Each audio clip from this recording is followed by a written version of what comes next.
నందమూరి బాలకృష్ణ. ఇప్పుడిదొక పేరు కాదు, ఒక బ్రాండ్. ప్లేస్ ఏదైనా, సందర్భం మరేదైనా జై బాలయ్య అనే మాట వినిపిస్తే జై జై బాలయ్య అనే కోరస్ వినిపించాల్సిందే. తండ్రి ఇచ్చిన పేరును తన స్వశక్తితో నిలబెట్టుకున్న బాలయ్య ప్రయాణం అంత తేలికగా అయితే జరగలేదు. నట సార్వభౌమ శ్రీ నందమూరి తారక రామారావు నట వారసుడిగా తెలుగు తెరకు పరిచయమైన బాలకృష్ణ మద్రాసులో జన్మించారు. రామారావు గారి క్రమశిక్షణలో చదువుతో పాటు నటనలోనూ ఓనమాలు దిద్దుకున్న బాలయ్య తన 14 వయస్సులోనే తన తండ్రి ఎన్టీఆర్ దర్శకత్వంలో 1974లో వచ్చిన తాతమ్మ కళా చిత్రం ద్వారా సినీ రంగ ప్రవేశం చేశారు.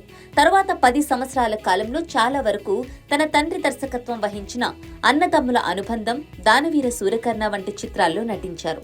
తర్వాత 1984లో మంగమ్మ గారి మనవడు సినిమా ఘన విజయంతో సోలో హీరోగా స్థిరపడ్డారు. తరువాత కథానాయకుడు, ముద్దుల మామయ్య, lorry driver, Aditya 369, rowdy inspector వంటి సూపర్ హిట్లతో తెలుగు సినీ పరిశ్రమ 3వ తరం టాప్ 4 కథానాయకులలో ఒకరిగా నిలిచారు. ఎన్టీఆర్ తర్వాత పౌరాణిక, జానపద చిత్రాలలో ఆకట్టుకునే విధంగా నటించగల సత్తా బాలయ్యకే ఉంది అని భైరవ ద్వీపం, శ్రీకృష్ణార్జున విజయం వంటి చిత్రాలతో నిరూపించారు.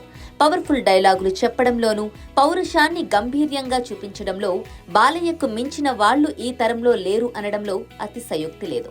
బాలయ్యకు ఎన్ని విజయాలు ఉన్నాయో అన్ని పరాజయాలు ఉన్నాయి. కానీ ప్రతి పరాజయాన్ని ఒక బ్లాక్ పోస్టర్ హిట్తో తుడిచేయడం బాలయ్యకు అలవాటు. ఆ కోవలోకి వస్తాయి Muddula Krishnayya, lorry driver, Samarasimhareddy, Simha, legend సినిమాలు.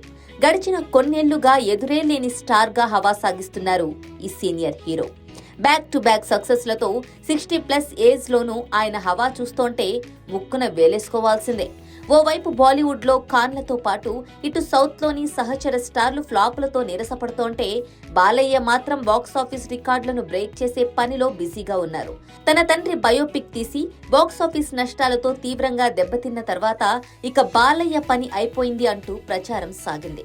కానీ ఎక్కడ పోగొట్టుకున్నామో అక్కడే రాబట్టుకోవాలి అనే పంతంతో ఈ స్టార్ హీరో రైజ్ అయిన తీరు నిజంగా అందరికీ స్ఫూర్తిదాయకం.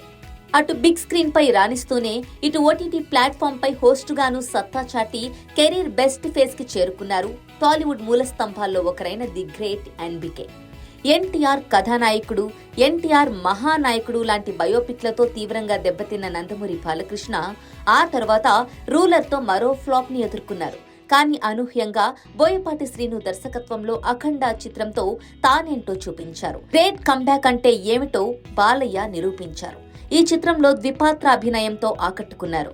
ఆ తర్వాత గోపీచంద్ మలినేనితో వీరసింహారెడ్డి, అనిల్ రావిపూడితో భగవంత్ కేసరి, బాబీతో డాకు మహారాజ్ చిత్రాలతో వరుసగా బ్లాక్ బస్టర్లు అందుకున్నారు. మరోవైపు ఆహా తెలుగు ఓటీటీలో అన్స్టాపబుల్ విత్ ఎన్బీకే వరుస సీజన్లు గ్రాండ్ సక్సెస్ అవ్వడంతో బిగ్ స్క్రీన్, స్మాల్ స్క్రీన్ 2 చోట్ల బాలయ్య హవాకు ఎదురే లేకుండా పోయింది. ప్రస్తుతం బోయపాటితో అఖండ 2 కోసం ఎన్బీకే తీవ్రంగా శ్రమిస్తున్నారు. ఈ ఏడాదిలోనే ఈ సినిమా విడుదల కావాల్సి ఉంది. బ్లాక్ బస్టర్ ఫ్రాంచైజీలో 2వ భాగంగా వస్తున్న ఈ చిత్రంపై భారీ అంచనాలున్నాయి. దానికి తగ్గట్టే ట్రేడ్లోనూ భారీ డిమాండ్ నెలకొందని సమాచారం. ప్రస్తుతం ఓ 2 దిగ్గజ ఓటీటీలు అఖండ 2 స్ట్రీమింగ్ హక్కులను దక్కించుకునేందుకు పోటీ పడుతున్నాయని, థియేట్రికల్ బిజినెస్ లోనూ భారీ హైప్ నెలకొందని ఫిలిం నగర్ వర్గాల ద్వారా తెలుస్తోంది. నెట్ఫ్లిక్స్, అమెజాన్ ప్రైమ్ ఈ రెండింటిలో ఏ ఓటీటీకి అఖండ 2 రైట్స్ దక్కుతాయనే ఆసక్తి ఇండస్ట్రీ వర్గాల్లో నెలకొనింది.